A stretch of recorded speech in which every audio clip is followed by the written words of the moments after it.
ಮಾಡಿದ ಸಂಪತ್ತು ದೇವರಿಗೆ ಹೋಗಬಾರದು, ನಮ್ಮ ಮಗನಿಗೆ ಸೇರ್ಬೇಕು ಅಂತೇನಾರು ಅನ್ಕೊಂಡು ಅವರಿವರ ಪ್ರೀತಿಗಾಗಿ ಕರ್ಮವನ್ನ ಮಾಡಿದ್ರಿ ಅಂದ್ರೆ ದೇವರಂತಾನೆ ಹೇಗೆ ಹಾಳು ಮಾಡ್ತೀನಿ ನೋಡಿ ಅಂತ.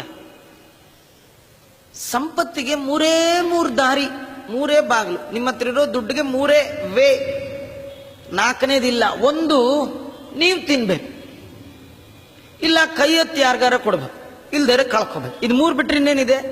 ಭೋಗ, ದಾನ, ನಾಶ. ಭೋಗ ಅಂದ್ರೆ ನೀವು ತಿನ್ನೋದು. ಎಷ್ಟು ತಿಂತೀರಿ?